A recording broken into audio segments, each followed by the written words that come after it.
Alors, bonjour à tous, bienvenue à ce webinaire sur l'e-export et les leviers incontournables du digital pour réussir à l'international. Alors, je suis moi Dominique Floch, je suis conseillère internationale basée à la CCIMBO du Finistère et j'accompagne les entreprises dans leur développement à l'export. Je remercie Aurélie et Françoise d'intervenir aujourd'hui sur le sujet qui nous intéresse.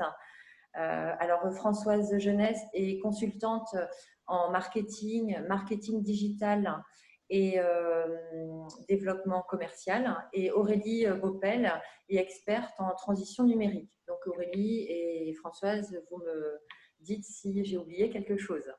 Parfait. C'est parfait, ok. Alors, je vais vous présenter également brièvement Bretagne Commerce International pour ceux qui ne connaissent pas. En fait, BCI, nous avons une double mission. La première est d'identifier des investisseurs étrangers pour venir s'implanter en Bretagne et la seconde est d'accompagner les entreprises bretonnes dans leur développement à l'international.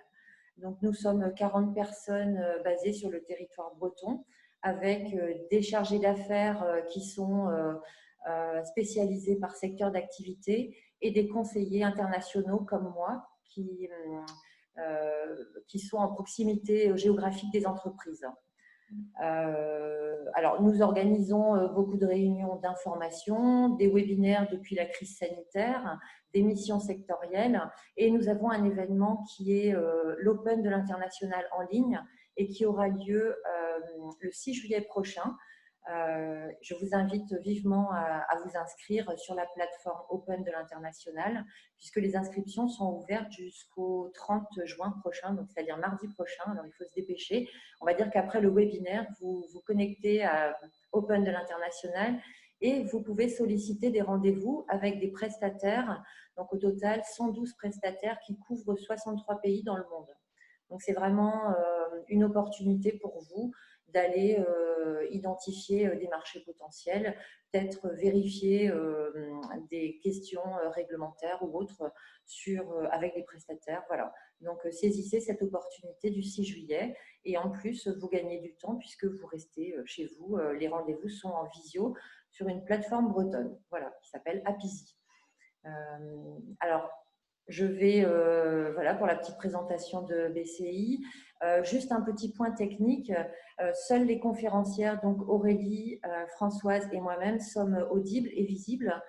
Par contre, vous avez la possibilité d'interagir lors de la conférence avec le petit module que vous avez probablement en bas de votre écran, le module Q&R. D'accord ? Donc, n'hésitez pas à poser vos questions et en fonction de l'expertise de Françoise ou d'Aurélie, eh ben, elles répondront à vos questions.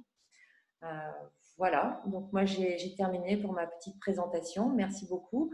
Et maintenant, je vais laisser la main à Françoise et Aurélie. Eh bien, merci. Merci.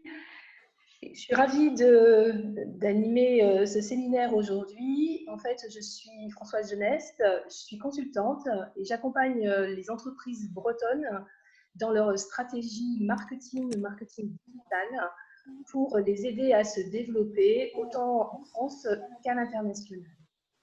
Je suis accompagnée d'Aurélie. Bonjour Aurélie. Bonjour Françoise, bonjour à tout le monde.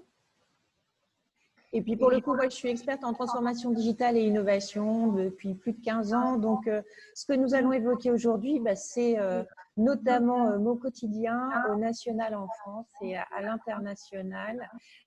Donc, profitez-en pour poser vos questions, même si vous le savez bien que le temps imparti fait qu'on ne pourra pas être exhaustif sur tous les sujets peut-être. Mais l'objectif aujourd'hui est vraiment que vous repartiez avec des éléments tangibles et surtout une to-do list qui vous permette vraiment d'y voir plus clair sur la démarche à suivre pour votre stratégie digitale à l'export. Eh bien, vous savez qu'avec, alors je ne sais pas si vous savez qu'avec le Covid, il y a certains e-commerçants qui ont aujourd'hui atteint leurs prévisions de 2025, ce qui veut dire que le digital prend une part de plus en plus importante, d'autant plus dans l'international. Ce que je vous propose de détailler aujourd'hui, c'est 4 parties. une première partie sur l'inbound marketing.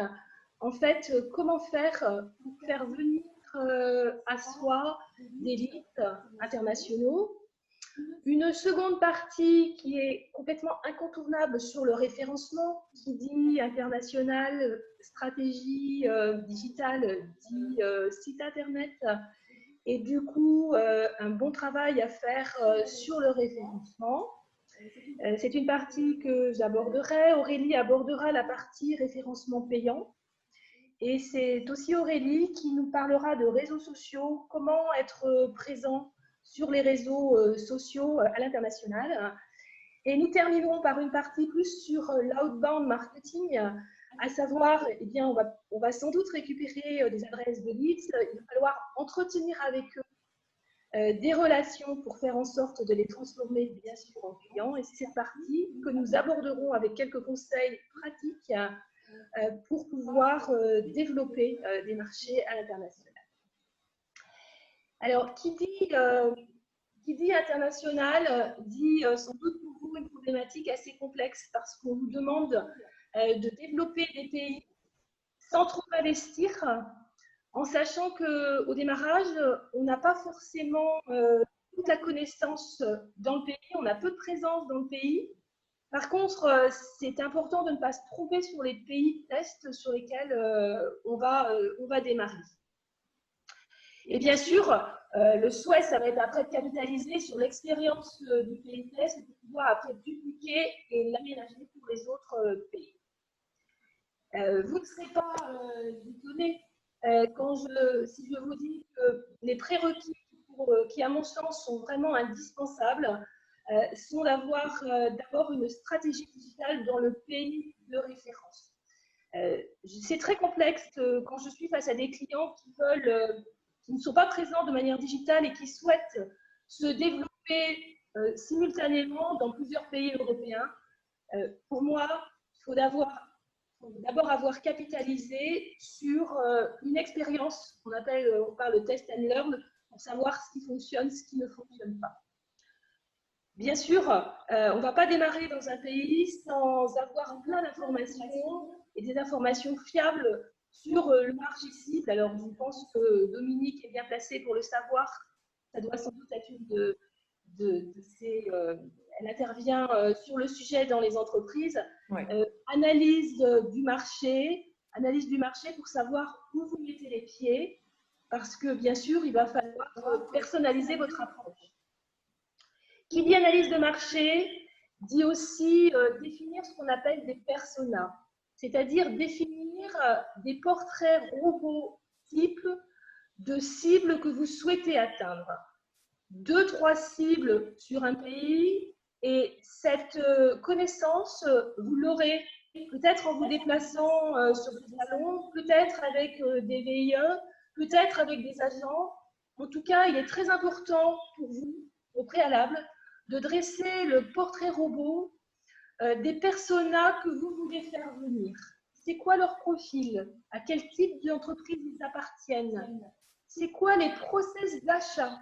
Les process d'achat ne sont pas les mêmes suivant les pays que vous allez attaquer.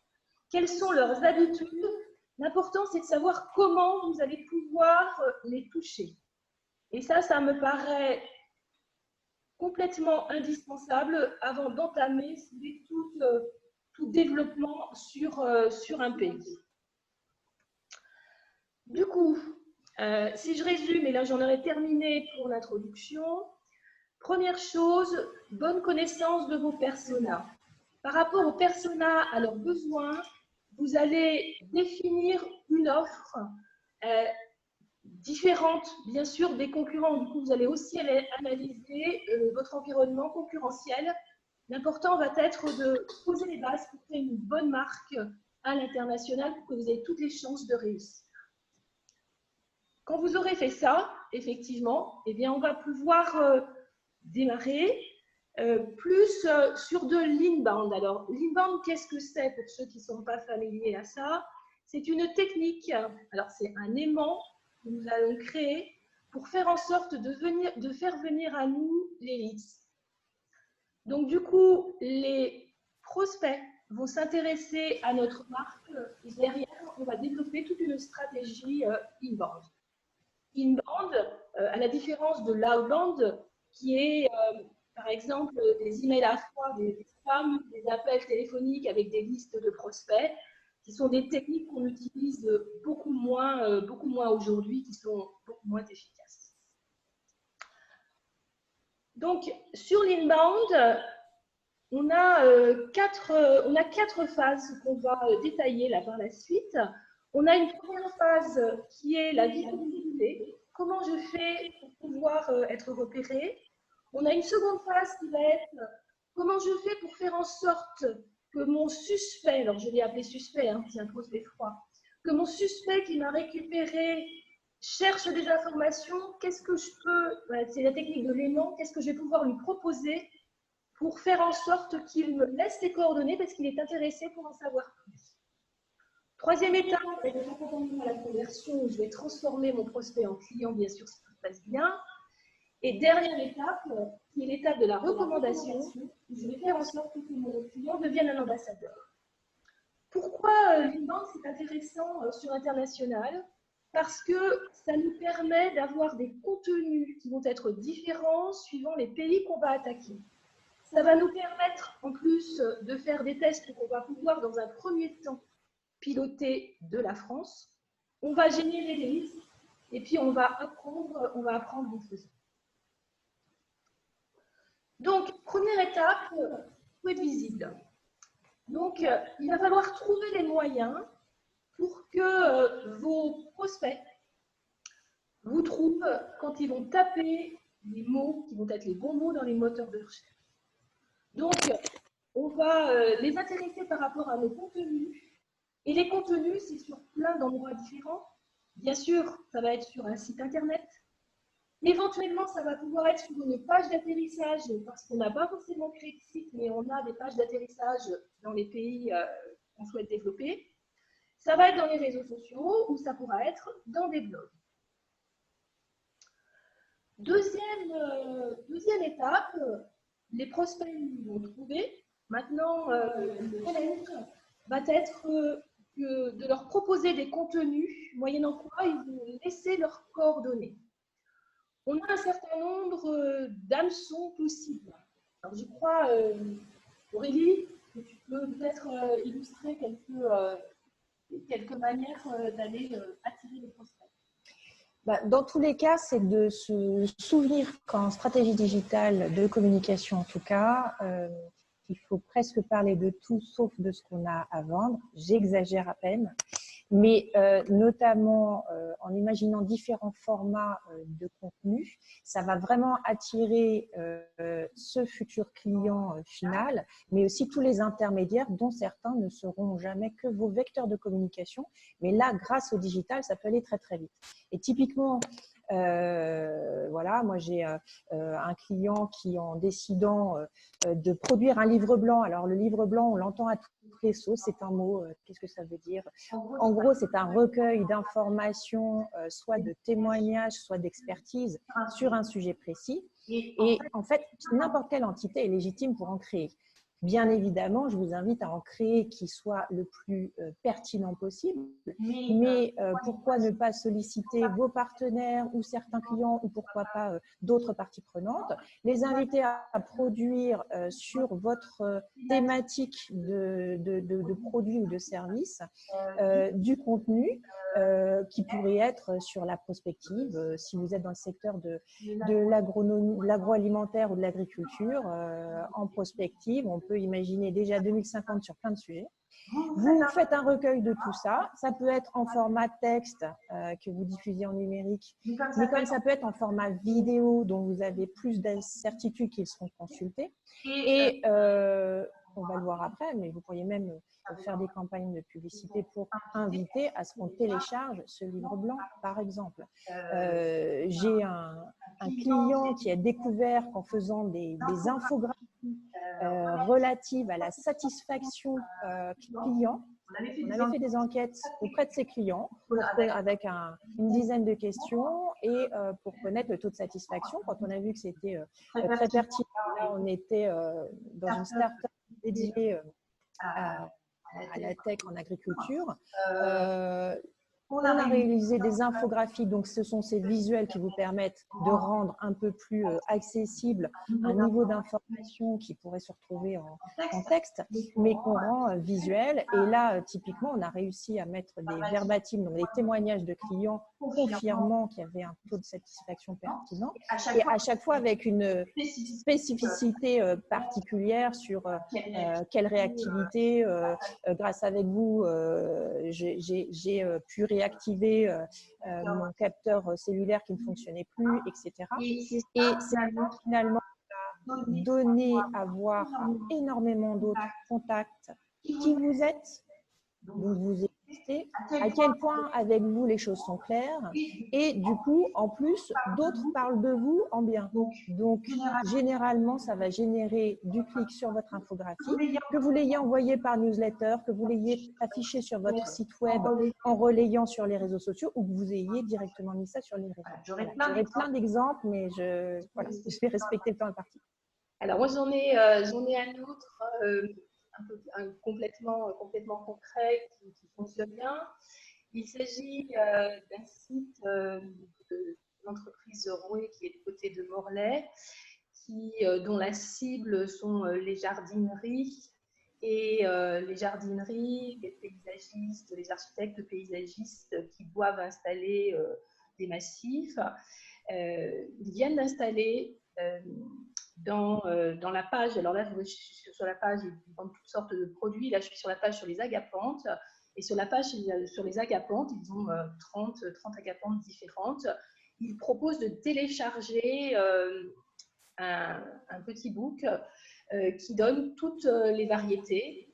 Donc, ça permet, alors ça c'est quelque chose qui fonctionne très bien parce que du coup, téléchargement veut dire je récupère l'adresse mail et derrière je peux monter un parcours client sur ces leads pour faire en sorte de les transformer en clients. Et ça c'est un exemple. J'en ai un second ici, là il s'agit d'un expéditeur de légumes bio situé dans le Finistère. Et pour faire en sorte de récupérer du contact, il propose deux choses. Eh bien, il propose un guide des légumes de saison à télécharger. Alors là, je m'adresse à de magasins bio, où il propose un livre blanc qui avait été fait sur le légume bio sous toutes ses formes. Et contrairement à ce qu'on avait imaginé, le livre blanc n'est pas beaucoup téléchargé, mais c'est plus les légumes de saison qui sont téléchargés, ce qui veut dire que les clients, quelque part, ils ont des besoins. Là, pour le coup, ils ont pas mal de transformations. Il y a tout un parcours et pas mal de transformations suite à ça. Je me permets d'intervenir. Oui. J'ai pas mal de réactions par rapport à un écho. Alors, est-ce que l'une et l'autre pouvez couper votre micro quand l'une intervient? Je pense que c'est lié à ça. Ouais, c'est lié à ça. Voilà. Donc, pour répondre aux 8 réactions que j'ai, voilà, excusez-moi. D'accord, merci.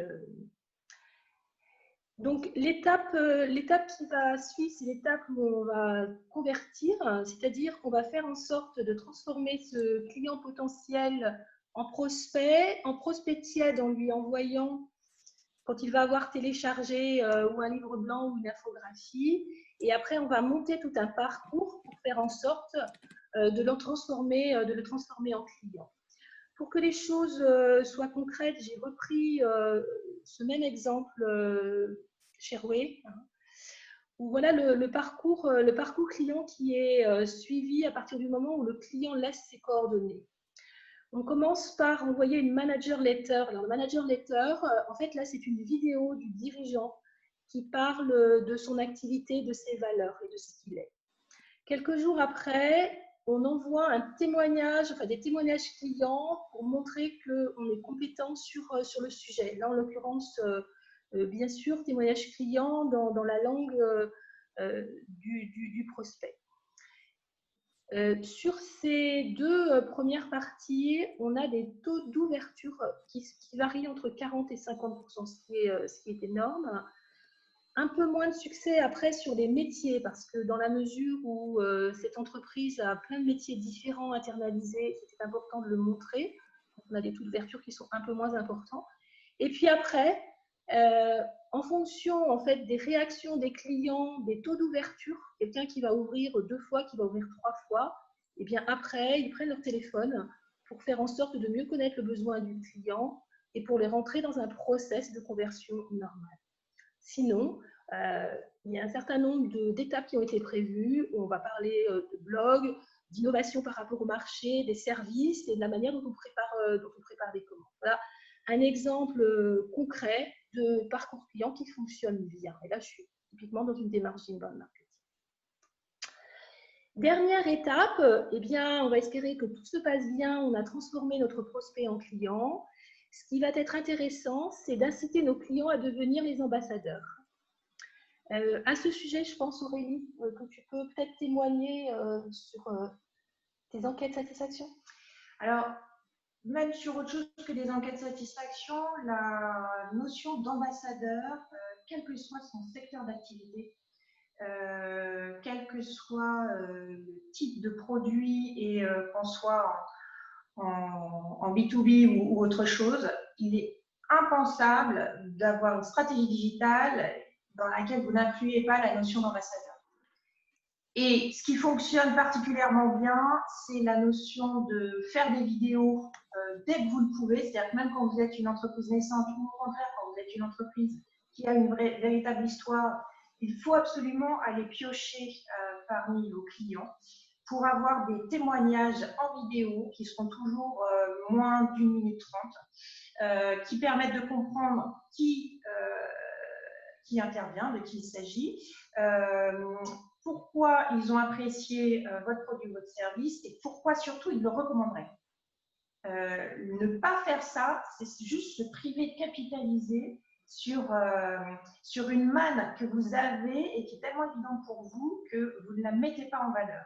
Sauf que c'est ça qui va rassurer les futurs clients et surtout des vecteurs de communication, c'est-à-dire des gens qui n'auront jamais besoin de vous acheter en direct, mais vous allez rentrer par ce biais dans leur attention parce que vous êtes rassurant, parce que d'autres qui vous ont testé parlent de vous.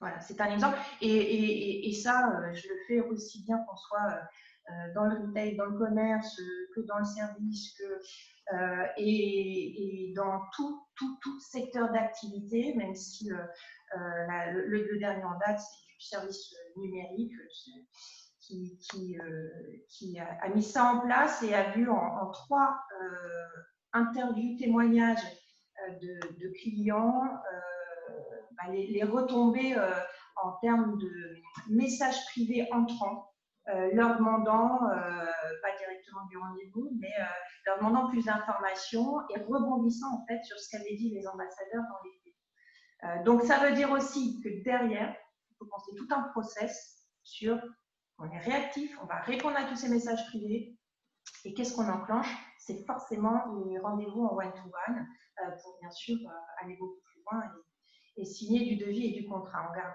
bien ça en tête. Alors, on arrive à la fin de la partie sur l'inbound. Je crois qu'on a une question sur que mettre en place quand il s'agit de faire de l'inbound en interne. Eh bien, c'est clair que c'est facile à dire, c'est plus compliqué à faire. Il est nécessaire de toute façon, même si vous faites appel à des prestataires extérieurs, d'avoir quelqu'un en interne qui pilote tout cela. Alors, après, on peut toujours imaginer ne pas avoir besoin d'un prestat. Tout dépend en fait de l'ampleur que vous voulez donner dès le départ. La méthode quand même des petits pas va être préférable. Vous allez voir dans tout ce qu'on va vous raconter par la suite. Mais croire qu'on va pouvoir aller à l'international de front sur plusieurs pays, voire même des continents différents, en matière de stratégie digitale, c'est juste penser outils. Et effectivement, la technologie le permet, les outils le permettent, etc. Mais c'est oublier toute la notion d'usage, de culture business, etc. qu'il va falloir adapter. Et c'est surtout oublier que c'est une vraie activité à adapter sur mesure à chaque fois. Et quels que soient tous les sujets qu'on va évoquer sur la partie SEA, c'est-à-dire référencement payant ou les médias sociaux. Ce n'est pas le tout d'envoyer des campagnes si vous n'êtes pas derrière pour être hyper réactif dans l'heure qui suit pour optimiser les critères de ciblage de votre campagne. Alors, je ne vous parle même pas des décalages horaires qui peuvent générer le fait que juste, vous ne pourrez pas gérer ça en interne. Voilà. Il y a une réaction également qui est avoir des témoignages d'ambassadeurs, c'est aussi donner le contact à ses concurrents. Qu'est-ce que vous en pensez? Voilà. C'est une vraie école. Oui. Pour le coup, je le pratique sur le terrain avec tous mes clients. Bien sûr, alors déjà, tous les clients ne vont pas forcément vouloir être ambassadeurs. Et ça, c'est quelque chose à respecter. On n'a pas du tout à forcer la main. Et c'est vrai qu'il y a parfois des références dont on voudrait qu'elles nous mettent en lumière à ce niveau-là, et c'est pas jouable. La réalité, c'est qu'on en trouve quand même toujours, et on est surpris de voir à quel point ça ramène des structures auxquelles on n'avait peut-être pas pensé. Et notamment à l'international, alors j'ai énormément d'exemples. La dernière en date est une femme justement qui permet à des entreprises agroalimentaires sur le volet vegan de s'exporter et qui n'était pas identifiée. Et le fait qu'elle fasse parler 1 minute 30 son premier client, qui effectivement pourra peut-être aller à la concurrence après, ce qui n'est pas le cas pour le moment, parce que le client a aussi pu confirmer à quel point il réutilisait cette vidéo à plein de moments différents sur des salons pro pour montrer à d'autres, à ses propres clients, etc. C'est un vrai équilibrage à trouver. La réalité, c'est que, bien sûr, on a tous des références sur lesquelles on ne veut pas communiquer ou qu'on ne pourra pas communiquer. Mais si vous voulez, moi, j'entendais il y a 10 ans, au tout début des réseaux sociaux, j'entendais des entreprises me dire qu'elles ne voulaient pas que leurs collaborateurs soient sur LinkedIn parce qu'elles ne voulaient pas que la concurrence leur prenne leur force vive compétente. On arrivait très rapidement à faire comprendre l'intérêt d'avoir ses collaborateurs sur LinkedIn, on va le voir après, notamment parce que ça fait rayonner votre image de marque et que vous n'empêcherez pas les choses de se faire de toute façon. Merci. Voilà. Bien, on va passer à la seconde partie sur le référencement. Qui dit développement international dit un site par pays, un site par langue.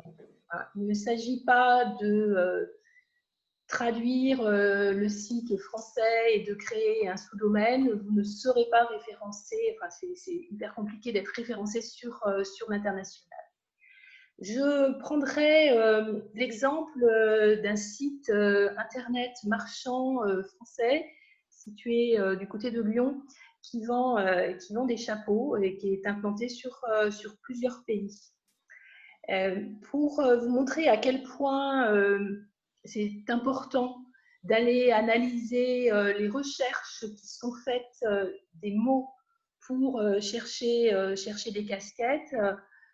J'ai pris simplement les premiers mots qui étaient recherchés en France, c'est casquette New York, et il y a 49 500 personnes qui recherchent par mois. Et le premier, si je suis sur l'Espagne, en fait, c'est Plala au Como, je m'excuse, je ne maîtrise pas bien la langue, et on n'a que 9 900 recherches. Tout ça pour vous dire que sur l'international, il va falloir, pour chaque pays cible, avec des personnes natives du pays, détecter les mots qui sont les mots les plus demandés. Après, on va aller voir comment se positionnent les concurrents sur Google pour pouvoir définir une stratégie de mots-clés, pour voir comment on va pouvoir l'adapter sur le site internet en fonction de l'international et quelle arborescence on va faire. Et après, en fonction du réalisable, eh bien, on va essayer de se positionner sur ces mots. Ou alors, ce qu'on fera, c'est qu'on travaillera le SIA, c'est-à-dire le référencement payant. Le référencement payant, souvent, c'est l'axe par lequel on me contacte en me disant, voilà, moi, je veux faire des campagnes. Et finalement, en parlant, c'est toujours légitime. Mais je vais juste vous résumer dans quel ordre je vous recommande de prendre les choses parce qu'au quotidien, je vois le résultat. Typiquement, même si vous aviez les budgets pour, commencer par des campagnes publicitaires ou d'achat de mots-clés, où il y a énormément de moyens de faire du référencement payant, sans d'abord avoir consolidé le référencement naturel de votre site et tout ce que vous pouvez en termes de référencement naturel, c'est juste se priver d'un capital sur lequel vous ne reviendrez jamais généralement, et c'est perdre énormément de contacts entrants potentiels. Mais si en plus vous n'avez pas énormément de budget, c'est qu'une question de choix. Le process il est le suivant. Au début, commencez avec des tout petits budgets. Vous n'êtes pas obligé de mettre plus d'une centaine d'euros pour tester de l'achat de mots-clés, de la campagne publicitaire sur tel ou tel réseau social. Et pour le coup, vous pourrez lire toutes les statistiques que vous voulez. Je ne vois pas comment on peut, selon la diversité de vos secteurs d'activité et la diversité de vos produits, vos services et la diversité de vos cibles, je n'ai jamais vu les statistiques dire toute la vérité sur la réalité qui se passe quand on fait des campagnes sur les réseaux sociaux, par exemple, ou sur des achats de mots-clés. Donc, moi, je revendique qu'il faut absolument s'accorder le temps de ces campagnes de test pour justement rapidement voir là où ça fonctionne et du coup, rapidement, c'est-à-dire vraiment à moyen et long terme, planifier une régularité dans ce référencement payant. Ce qui n'est pas pertinent, c'est de se dire « j'ai pas de budget, je ne fais rien », parce que là, du coup, vous passez à côté de cette identification d'un potentiel. Et donc, c'est pour ça que je vous dirais qu'il faut absolument quand même tester une campagne sur LinkedIn ou sur d'autres réseaux que vous auriez pu avoir, mais aussi de l'achat de mots-clés pour vraiment constater les résultats. La réalité quand même, c'est qu'à long terme, il faut compléter tout ce qu'on fait en termes de stratégie digitale de communication, parce que, en gros, on est sur de l'achat d'espace publicitaire et on a toujours des périodes spécifiques qui peuvent être un lancement de produits, qui peuvent être l'envie d'aller sur un nouveau marché, l'envie de toucher une cible particulière, ou qui peuvent être, comme on évoquait tout à l'heure, ces fameux livres blancs, infographies, etc. En aparté, les concours, ça ne sert qu'à récupérer de l'adresse mail. Voilà. Ça ne sert à rien d'autre, ça vous fait des communautés qui seront pas vivantes. Mais dans tous les cas, passer à côté du référencement payant, c'est vraiment dommageable. Mais commencer par ça, c'est l'erreur à ne pas faire. La réalité, c'est que par contre, c'est vraiment un travail de fourmi. Et pour en revenir au décalage horaire, par exemple, quand on est à l'export, jamais on a envoyé la moindre campagne d'achat de mots-clés ou de publicité sur un réseau social sans être dans l'heure qui suit, au taquet, en train de regarder quel est le clic, quelle est ton impression, etc. etc. D'accord ? C'est comme ça au tout début des sites e-commerce que certains sites sont tombés.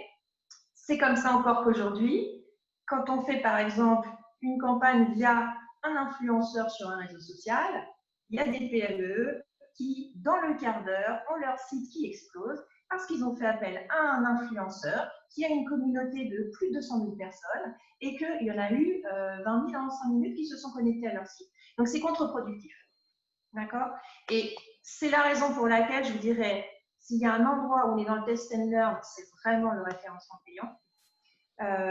Et après, c'est vraiment la recommandation que je pourrais vous faire, comme on le voit sur les mots-clés par exemple, c'est d'avoir des prestataires, en tout cas des acteurs sur ces sujets-là précis par métier, par pays. Parce qu'on est vraiment, vous l'entendez, sur une question d'usage. Quels sont les choix des mots-clés, quels sont les mots-clés qui sont tapés dans les requêtes, en gros. On est aussi sur des choses aussi basiques que celle-là. Sauf s'il y a des questions. Oui, on a quelques questions parce que c'est intéressant, je pense, quand on fait des campagnes AdWords, tests dans les pays, de prévoir ce qu'on appelle une page d'atterrissage en français ou une landing page. Et ça peut être un excellent moyen que de se tester sur un pays avant d'investir dans un site internet. Je crois que j'ai une question sur le sujet. Après, j'ai une question sur comment procéder avec un site en anglais qui adresse plusieurs pays ou sur un site espagnol qui adresse plusieurs pays. Est-ce que tu... Comment procéder? C'est-à-dire est-ce qu'on fait les mêmes campagnes partout? Non, absolument pas. C'est juste pas possible, à mon sens. Après, est-ce qu'en interne, on a les moyens de gérer des campagnes par pays? Là, se pose la question. Parce que c'est une chose d'avoir la stratégie à mettre en place et d'avoir la to-do list. Et oui, il faut une campagne par pays, même si on est sur le site anglais par exemple, mais en termes d'usage, on n'est pas du tout sur les. En gros, il faut penser à quel endroit votre publicité va pouvoir rencontrer votre potentiel cible. Et la culture fait que la culture business, si vous êtes en B2B, mais la culture générale, globale, populaire, fait que on ne peut pas faire les mêmes campagnes. Ceci dit, quand on n'a pas les moyens en interne de gérer absolument toute la diversité de ces campagnes parce qu'il faut les appliquer sur pays. Mais ça peut être juste un visuel qui change, ça peut être juste une formulation qui change, ça peut être juste une thématique. On parle du gros même sujet, mais l'angle est amené différent. On est quand même sur les mêmes sujets à la base. Vous pouvez, sur un petit budget, tester exactement la même campagne sur les trois. Bon, généralement, vous n'optimisez pas les choses. Ce que je veux dire, c'est que c'est pas l'objectif à long terme. Et je vois qu'il y a une question sur les mots-clés en volumétrie. De toute façon, ça, c'est le vrai danger, les mots-clés. C'est pour ça que moi, je vous conseillerais toujours de faire appel à des experts du référencement payant et pas du référencement en général. Parce que justement, il y a cette histoire de mots-clés qui, en plus, à forte volumétrie, voilà, sont forcément excessivement chers. On oublie souvent qu'on est finalement soit sur un secteur d'activité spécial, soit sur une cible spéciale, soit sur un produit ou un service sur lequel on peut avoir des mots-clés spéciales. Et finalement, on arrive à faire des campagnes d'achat de mots-clés sur des mots auxquels on ne pensait pas forcément au départ, mais c'est en étudiant les personas qu'on est allé voir s'il n'y aurait pas un moyen de tomber sur ce qu'on appelle le parcours utilisateur en utilisant des mots voilà, qui sont évidents qui ne sont pas évidents pour tout le monde, mais qui peuvent être pertinents dans une recherche. Alors, je peux donner un exemple sur les casquettes là, dont je vous parlais tout de suite. En fait, sur les campagnes d'achat de mots-clés, ils sont sur comment nettoyer ma casquette parce qu'effectivement, le mot-clé casquette coûtait beaucoup trop cher. Et de cette manière, ça fait un certain temps qu'ils récupèrent des leads en expliquant comment nettoyer la casquette et en renvoyant sur une landing page hébergée sur le site. Je crois qu'on a encore quelques questions sur l'obligation de créer des landing pages par pays. Alors, j'en reviens toujours à cet équilibre. De toute façon, il y a un trio que vous connaissez par cœur qui est le temps versus les compétences en interne versus les budgets. Donc, il y a l'idéal et il y a quand même un minimum vital qu'on peut toujours faire. Donc, effectivement, comme on le voyait, il y a une personne qui dit tout à l'heure, une landing page, ce n'est pas un site internet complet. Effectivement, et ça peut même être une zone de votre site web. Voilà. C'est vraiment un endroit, par contre, où vous avez amené quelqu'un parce que vous êtes certain que ça allait l'intéresser et il confirme que c'est très pertinent. Dans la somme d'informations qu'il a tous les jours, vous avez bien fait de lui amener ça sur un plateau. Et du coup, vous êtes certain qu'il va y avoir une conversion. Que ce soit un message entrant, que ce soit un devis, que ce soit une question, que ce soit une prise de rendez-vous. Mais idéalement, moi je dirais à la rigueur, c'est déjà penser langue. Voilà, c'est déjà entre avoir un site uniquement en français si on veut aller à l'international et se dire, bon, il faut à minima peut-être un site anglophone si on va à l'international dans les pays concernés. Après, quid de l'Asie? Alors, souvent on parle de l'Asie en général. Quelle zone de l'Asie? Parce que alors là, oui, je vous dirais, c'est un site par pays. mais juste parce que aussi culturellement, en termes de visite de site, on n'est pas sur les mêmes réflexes. D'accord? Et sans parler de la langue. Hein. Et par contre, voilà, en même temps, quand on est sur de la francophonie, même si, voilà, est-ce que c'est important d'eux ou sur des pays anglophones, vous avez intérêt à peut-être, si vous n'avez pas les moyens, permettre qu'on arrive quand même sur des contenus qui sont rassurants parce que dans une langue qui est native pour le visiteur. Mais idéalement, il faut que le visiteur ne se rende même pas compte que vous êtes une entreprise qui n'est pas de leur pays. Ça doit même pas être le sujet en fait pour eux. Donc, mais regardez vous-même en tant qu'internaute. Est-ce que vous consultez beaucoup de pays, de sites ou naturellement, est-ce que vous consultez des réseaux sociaux? Alors peut-être en anglais, oui. Et voilà, est-ce que vous allez sur beaucoup de plans? Tout ce qu'il faut, c'est que votre visiteur n'ait pas à se poser la question où vous êtes. Donc ça doit être très intuitif pour votre visiteur. Et bien évidemment, un site web montrant qu'il est, enfin, donnant le sentiment qu'il est vraiment natif de son pays, va rassurer l'internaute. Donc, il se posera même plus la question et vous êtes davantage certain de convertir. En même temps, regardez les visites de vos sites actuellement, même s'ils sont juste dupliqués en anglais, regardez les visites de vos sites et vous verrez que vous avez quand même des visites à l'international et allez voir. Elles vont sur quelle page, combien de temps elles restent, quel parcours elles font. Généralement, vous allez avoir des taux de rebond assez conséquents. C'est dommage. C'est dommage. S'ils ont atterri chez vous, c'est que normalement, il y a quelque chose pour les ferrer. Alors, on a aussi une question où trouver les informations des mots-clés. Alors, il y avait un certain nombre de questions qui ont été posées au moment où vous êtes inscrit sur avec quel prestataire travailler. Je rencontre trop souvent des entreprises qui testent de la France, prennent des stagiaires qui maîtrisent un peu la langue et qui chargent ces stagiaires de développer une stratégie de mots-clés qui ne fonctionne souvent pas. Pourquoi? Bien parce que vous avez les subtilités de la langue et donc du coup, si vous voulez avoir un référencement qui fonctionne, le meilleur conseil à vous donner, c'est de vous rapprocher d'une agence qui a pignon sur rue, spécialisée sur l'international et qui a des correspondants locaux. C'est la même chose quand il s'agit de traduire votre site en espagnol ou en anglais. Il y a des subtilités de langue qui fait que les personnes natives du pays voient que les traductions ne sont pas bonnes, ce qui veut dire un mauvais point pour vous. Ça rejoint ce que tu disais tout de suite, Aurélie.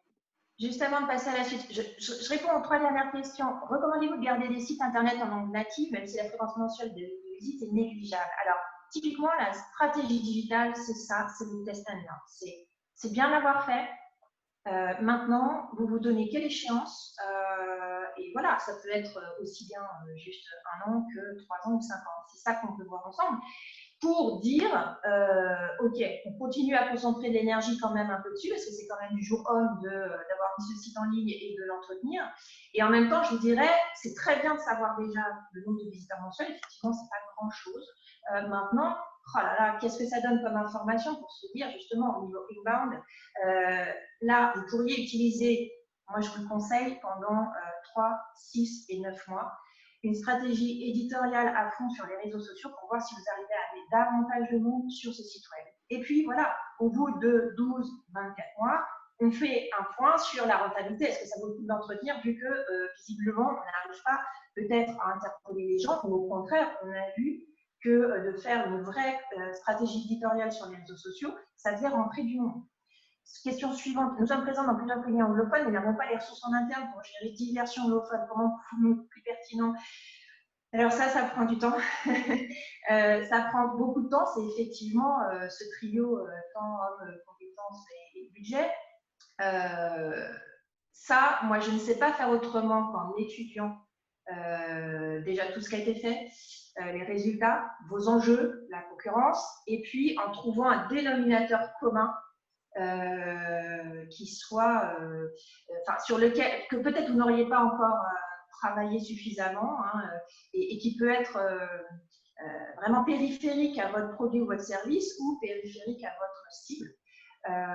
Mais il y a vraiment un fil conducteur à trouver pour savoir comment on attaque fort en campagne sur les réseaux et en naturel comme en payé. Et autre question, où trouver les informations des mots-clés les plus utilisés sur notre activité? Sincèrement, on a plein d'outils. Mais alors, on a plein d'outils, on pourrait y passer des heures. Mais tant que vous n'êtes pas à nos côtés pour nous dire voilà ce que c'est exactement notre solution, voilà ce que c'est exactement notre produit, voilà ce que c'est exactement notre enjeu, notre concurrence, notre objectif, on pourra toujours utiliser juste tous nos outils pour vous guider sur les mots-clés. Ça ne sera jamais pertinent et optimal. Il faut vraiment combiner les deux. C'est-à-dire, oui, on a de la techno qui permet de dire ah ben ça, c'est des mots-clés très pris, ça, c'est des mots-clés moins pris. Vous pourrez en trouver même rien qu'une veille sur les réseaux sociaux en tapant des mots-clés dans des moteurs de recherche. Vous voyez bien quels mots-clés et vous voyez à quelle hauteur, en plus, ça peut être confusant d'utiliser certains termes.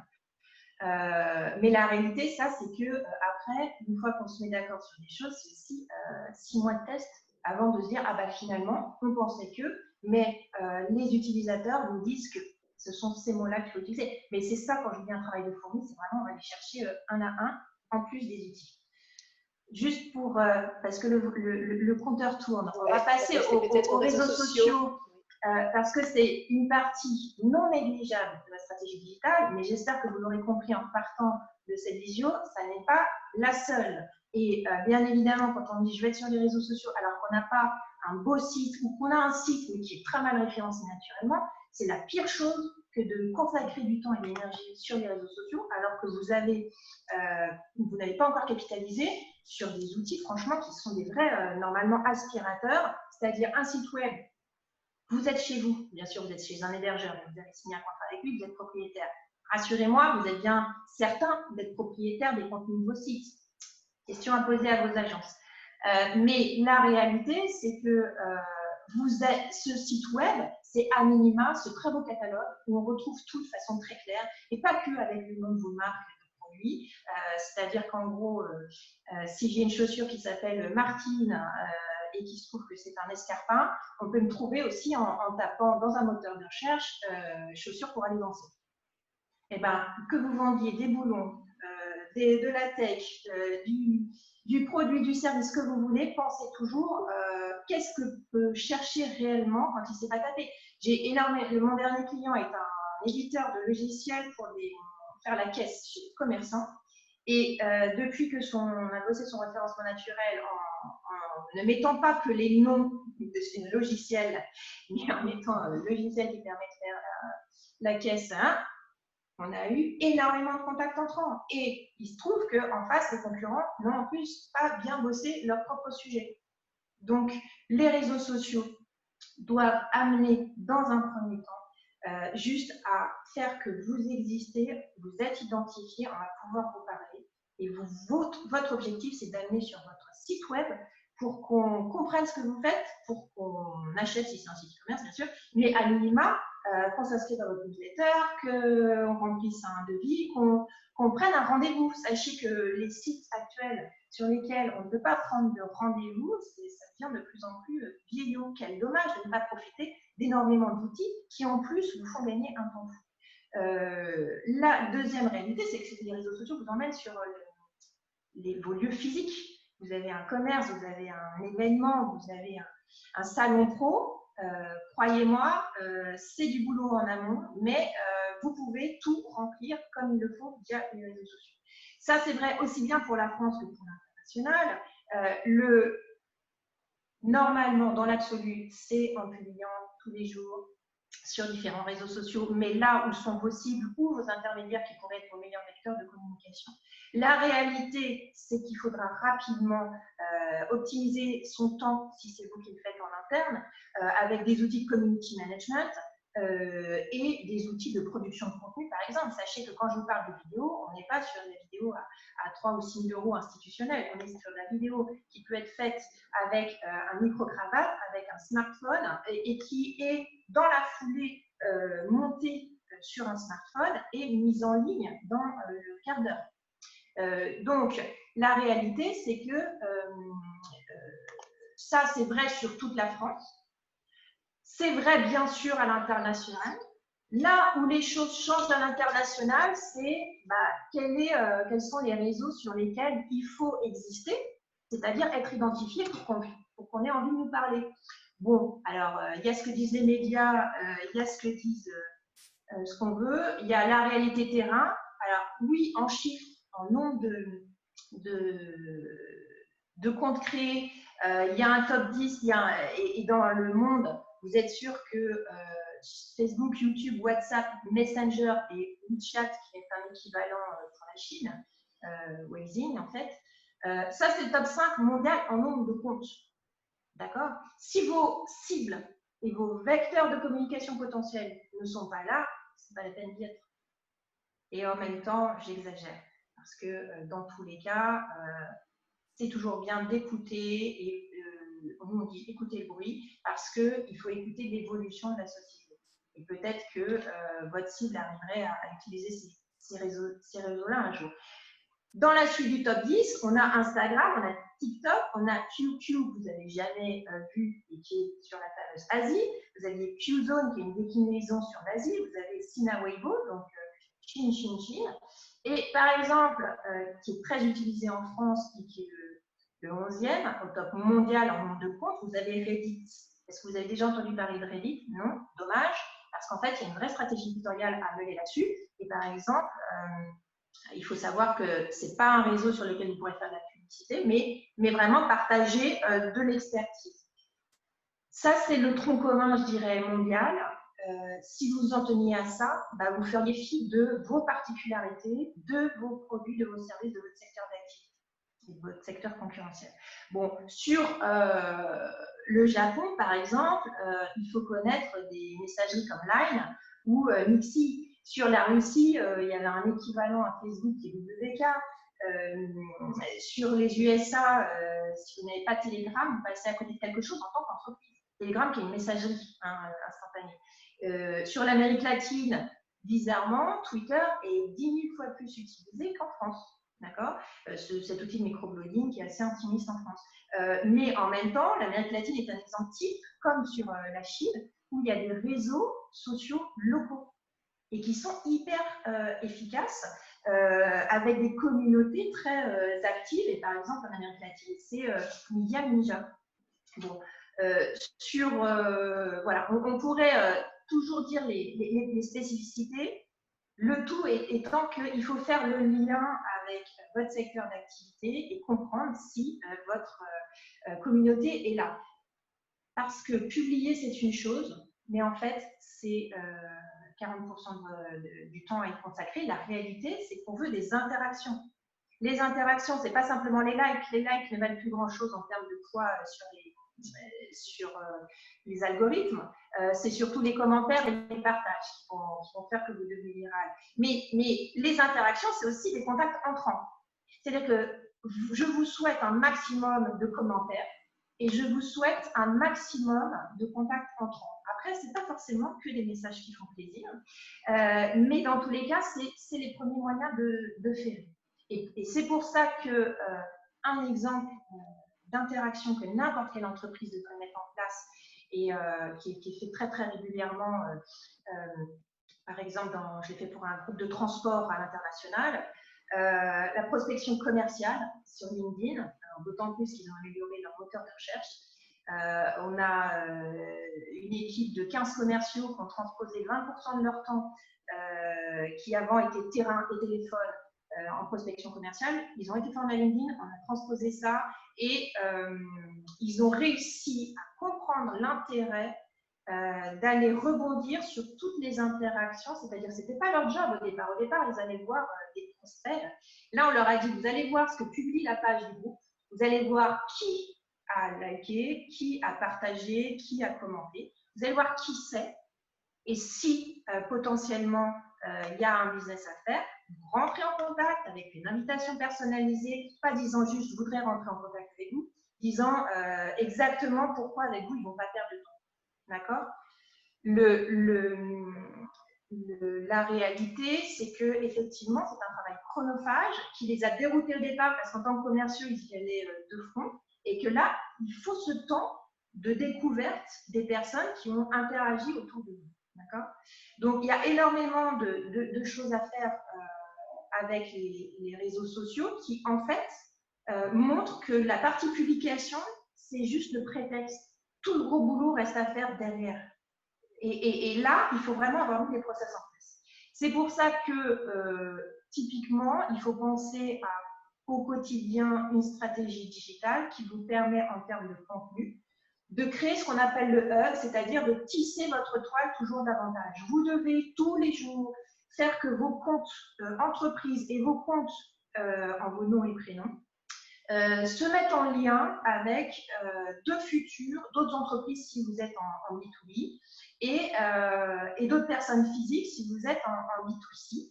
La question étant que tout le monde est très sollicité et typiquement, qu'est-ce qui fait qu'on va vous répondre tout de suite? C'est quand, dès l'invitation, vous êtes en train de nous montrer qu'avec vous, on gagne du temps. Bon, le temps tourne, je vous abandonne là-dessus. On nous demande les réseaux que tu as cités, si tu peux pouvoir les écrire peut-être. Oui, bien sûr. On le fera. Je mets ça dans le chat. Oui, tout à fait. Je pense est-ce qu'on a vu toutes les questions qui concernaient les réseaux sociaux? A priori, oui. Bon, écoutez, on va passer à la dernière partie sur les emailing. Je disais que l'inbound est intéressant à l'international. Quand on va avoir constitué des fichiers, il va pouvoir être aussi pertinent de solliciter après les prospects par emailing et leur envoyer des propositions adaptées. Alors, quand je dis propositions adaptées, ça veut dire se poser la question du cadre légal du pays, du fuseau horaire, du fait que l'emailing soit bien adapté, d'éléments de réassurance pour montrer que vous avez pignon sur rue, que vous existez dans le pays. Et bien sûr, quand on dit emailing, au minimum, faire une landing page qui correspond à l'emailing de départ pour ne pas aller complètement perdre votre client. Là, j'ai un exemple du même client là, qui fait des landing pages totalement dédiées à ses prospects. Là, il s'agissait de montrer via une vidéo les produits qu'il propose à sa cliente. Alors là, je pense que c'était une cliente anglaise ou italienne, je crois, pour avoir une landing page totalement personnalisée. Alors là, le client a le logiciel HubSpot pour pouvoir internaliser tout cela. Pour illustrer le fait d'aller personnaliser par rapport aux différents pays, là je suis sur un camping. Vous voyez ici au milieu, quand les Hollandais viennent en Vendée, ils n'ont pas les mêmes attentes que les Anglais. Et là, pour le coup, l'emailing a été totalement personnalisé par rapport à des reportages photos qui ont été faits pour qu'ils se retrouvent, si vous voulez, dans la proposition commerciale. Qui dit emailing dit mettre en place un plan d'animation, se coller aux événements du pays. Là, je parlais tout de suite de camping. Les Anglais en juin ont 15 jours de vacances. Ça veut dire que les campagnes vont être envoyées à ce moment-là. Les mécaniques promotionnelles, quand il s'agit de faire des promotions qui sont adaptées au pays, les bons visuels, et puis toujours travailler sur de l'A/B testing pour tester une chose contre l'autre. Et de cette manière-là, on va pouvoir évoluer. Peut-être on a des questions. Est-ce qu'on a des questions sur cette partie emailing qu'on n'aurait pas traitée? Non, c'est bon. Eh bien, pour conclure, les leviers qui nous semblent importants à actionner en synthèse, c'est d'abord de bien connaître les personas par pays, avec ce que Aurélie vous a dit, travailler les réseaux sociaux pour les affiner, pour amener les contenus qui sont attendus et évoluer de cette manière-là. Bien sûr, faire du marketing de contenu dans la mesure du réalisable. On a parlé de référencement naturel à prioriser avec les mots-clés qui vont bien et mettre en place des AdWords pour les tests avec des landing pages. Troisième chose, ou c'était plutôt la quatrième, adapter les réseaux sociaux, profiter de tout ce que peuvent vous amener les réseaux sociaux pour pouvoir avancer. Personnaliser votre approche. Les clients cherchent du personnalisé. Et puis, l'autre conseil, c'est on avance en testant. Il y a un certain nombre de choses à mettre en place. On teste, on avance. Il y a des fois on recule, mais quand on sait qu'on a reculé, on sait pourquoi on a reculé, on avance 2 fois plus vite après. On optimise, puisque je crois qu'il est important, c'est de vous entourer des bons prestataires. Une agence web vous dira quel step pour faire, mais une agence web, par exemple, sur le référencement, eh bien, sous-traitera. Et assurez-vous, si vous voulez, de la qualité des prestataires que vous prenez sur l'international. C'est souvent une des raisons qui font que les entreprises ne réussissent pas à se développer comme elles le souhaiteraient. Eh bien, je crois qu'on est arrivé… Je rebondis juste sur du coup une question concernant l'emailing, comment la retrouver, mais qui demandait comment est-ce qu'on peut éviter de tomber en spam. À la base, il y a des critères techniques qui sont vraiment à connaître, qui sont assez nombreux, quel que soit l'outil d'envoi d'emailing. Ce n'est pas propre aux outils d'envoi que vous utilisez peut-être comme Mailjet, Mailchimp, Sendinblue, ce que vous voulez. C'est qu'il y a des critères, par exemple, qui sont aussi bêtes que le poids des visuels que vous intégrez, la taille, le poids des logos, etc. Et quelque chose qui est classique, malheureusement, c'est que dans l'objet de votre mail, il y a aussi des termes qui vont faire que directement, j'ai peut-être aussi paramétré ma boîte mail pour que quand il y a ces termes-là, en plus de déjà l'écrémage que ma boîte mail fait automatiquement, si en plus il y a ces mots-là, elle va encore plus écrire.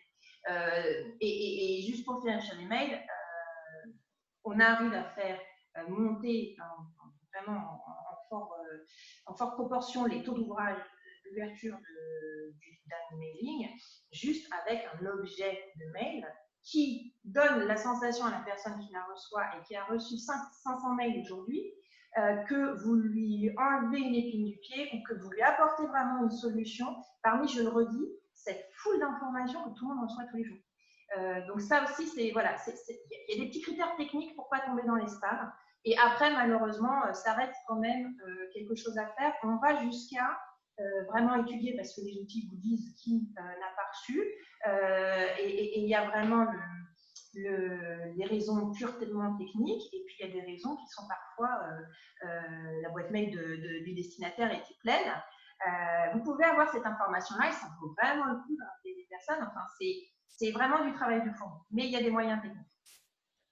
Ok, bah écoute, merci en tout cas. Il y a une question à laquelle on n'a pas forcément répondu.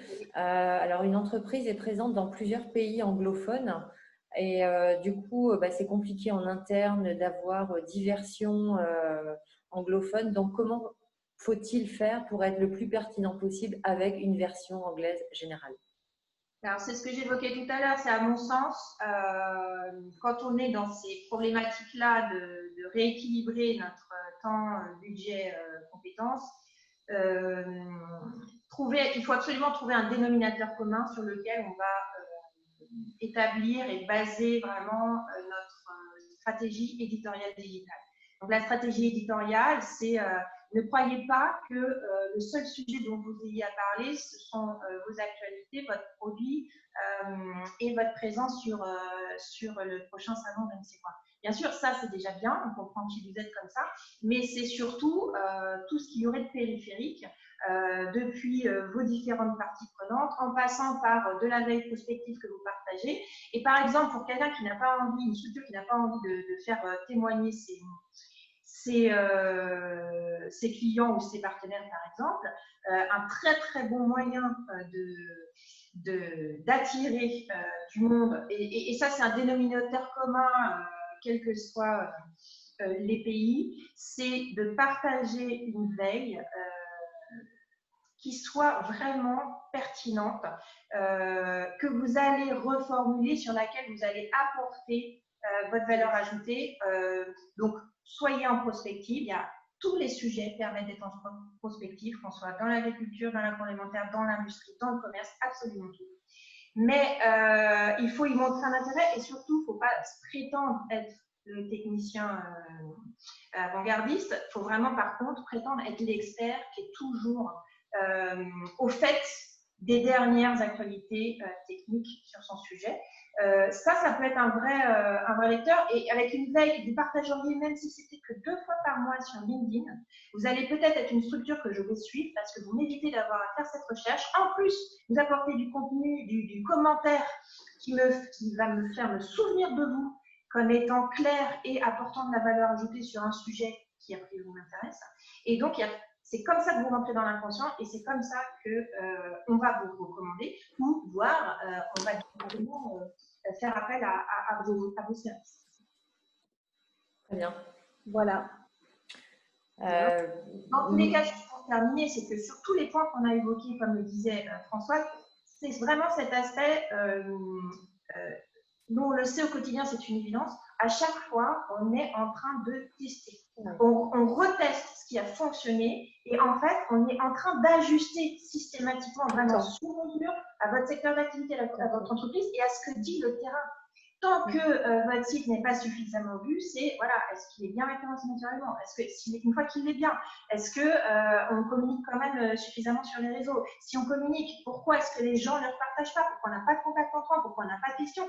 C'est qu'on donne de l'info, mais on n'a pas fait comprendre qu'on avait vraiment quelque chose à apporter aux gens. On n'a pas forcément de stratégie, on le voit souvent avec les PME. En fait, on teste des choses, on teste les réseaux sociaux. On se dit, ah là, ça like, mais on n'analyse pas, on ne va pas plus loin. Certains ne vont pas analyser les personas, leurs besoins, en fait. Et donc, du coup, on réajuste. L'important, c'est ça. Enfin, pour moi, je dis, c'est un escalier que vous allez monter.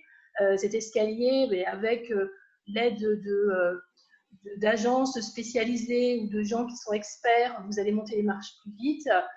Sinon, bien sûr, vous allez monter les marches tout seul, mais vous mettrez beaucoup de temps, à les monter. Mais en tout cas, il n'y a pas d'échec. Il y a toujours, on apprend sur ce qu'on fait et on le fait plus vite, on le fait mieux quand on est vraiment entourez-vous de personnes qui s'y connaissent et ayez des contacts dans les pays parce que voilà, on ne peut pas faire tout, on peut pas faire toute la France.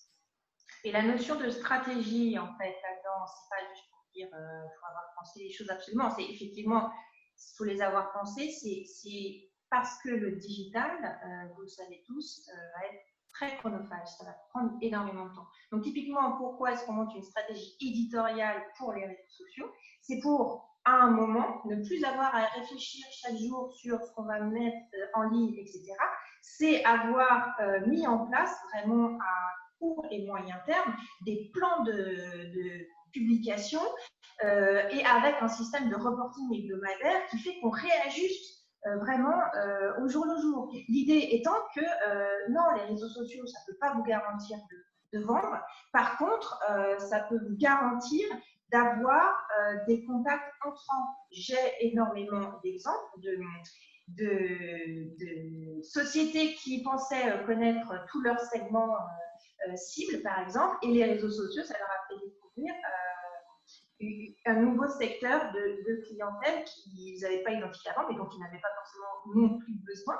Mais là, du coup, ça a permis un développement. Donc, l'idée, c'est que vraiment, ça reste l'outil digital qui vous permet d'être au service du développement de votre activité. Il n'y a pas de solution miracle. On est toujours en train d'écouter comment réagit le terrain, parce que ce n'est pas simplement votre cible directe qu'on veut impacter.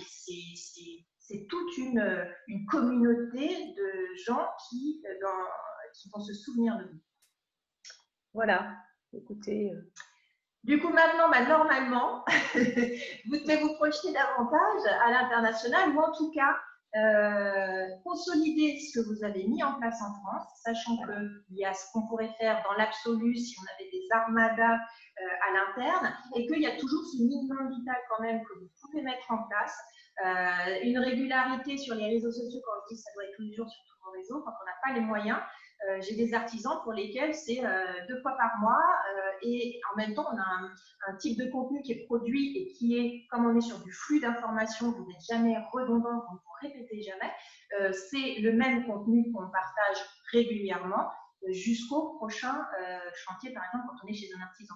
Ce qu'il faut savoir sur les réseaux, c'est soyez réguliers. Vaut mieux que vous publiez qu'une fois par semaine sur LinkedIn, par exemple, mais toutes les semaines, ne vous arrêtez pas. Ça, les algorithmes, ils sont très, très sensibles plutôt que tous les jours pendant une semaine et puis plus rien pendant 2 jours. Là, vous tombez dans les scores et ce sera inévitable. Donc, vous ne capitalisez pas. Et l'intérêt, en fait, c'est que ce travail de fourmi, si vous le faites très bien, vous verrez au bout de 3-6 mois, ou 3 mois généralement sur les réseaux sociaux, c'est le terrain qui vous dit. C'est les commerciaux qui disent, je ne sais pas ce que vous faites sur les réseaux, mais continuez parce que les prospects m'en parlent. Et au bout de 6 mois, on commence vraiment à voir des chiffres. Alors, les statistiques des réseaux sociaux disent toujours que les réseaux sociaux font bien le job. Mettez toujours en relation avec les visites de votre site web. Et c'est là où, normalement, au bout de 6 mois, il y a vraiment des choses qui se passent en termes de visites. Et c'est ça aussi qui vous dit, parfois, on peut se faire plaisir à vouloir absolument communiquer un type d'information. Mais finalement, on constate avec les stats que ce n'est pas ce qui génère le plus de visites sur votre site et ou d'achat. D'accord? Donc, vraiment, soyez dans cette dynamique de je n'ai rien à faire, il faut que je teste. Par contre, il y a une notion de régularité et de vraiment stratégie pour avoir l'occasion de monter en puissance. Voilà. Je test and learn. C'est ça. Ce sera le mot de la fin. Et voilà. Puis, j'imagine qu'il y a plein d'autres questions. Je sais qu'il y avait des questions sur quel serveur pour être sûr d'être dans le légal, les normes françaises, etc. C'est des sujets très complexes. Là-dessus, nous-mêmes, on s'entoure de juristes. Mais voilà, un hébergeur qui est reconnu en France, par exemple, c'est OVH, si jamais la personne qui avait besoin d'infos et ça. Mais je ne peux pas en recommander un plus qu'un autre. Mais vous êtes sur des vraies questions pertinentes. Effectivement, la question de par où circulent mes données, c'est pas parce qu'il y a le RGPD, un règlement qui nous est imposé, c'est aussi une question de cybersécurité. Donc tout ça, ça fait partie de la stratégie digitale globale. Il ne faut pas en avoir peur, il faut se dire que ça fait partie du jeu. Et par contre, il n'y a pas un outil de cybersécurité. Ça, je ne connais pas. Est-ce que vous parlez cybersécurité côté infrastructure, côté vos serveurs, vos tuyaux, vos ordinateurs, les smartphones, vos objets connectés, ou est-ce que vous me parlez cybersécurité côté votre site web qui est actif? Ce sont des niveaux complètement différents. Donc, vous voyez que c'est un gros chantier, le digital. En même temps, c'est passionnant. Et l'idéal, c'est effectivement de pouvoir penser tout de front. Après, vous pourrez prioriser, mais vraiment intégrer toutes les questions de front pour enclencher vraiment quelque chose d'efficace qui vous donne du résultat. Voilà. Bon, très bien. Je pense, merci beaucoup Françoise et Aurélie. Alors, j'ai eu des petites questions. Oui, la présentation, vous allez tous la recevoir après ce webinaire. Et sur la présentation, vous avez les coordonnées de Françoise et Aurélie. Donc, n'hésitez pas pour des questions auxquelles vous estimez que l'on n'a pas répondu, à les recontacter sur vos besoins spécifiques. J'espère que ça vous va. Avec plaisir. Voilà, très bien. Écoutez, merci en tout cas pour votre attention. Merci. Et je vous rappelle de vous inscrire aussi à l'Open de l'International. C'est peut-être un bon moyen pour vous d'aller récupérer des mots-clés intéressants selon votre activité en discutant avec des prestataires de Bretagne Commerce International qui vivent dans les pays qui vous intéressent. Voilà, très bien. C'est une bonne… C'est une conclusion. Voilà. Merci. Merci beaucoup à tous. Au revoir.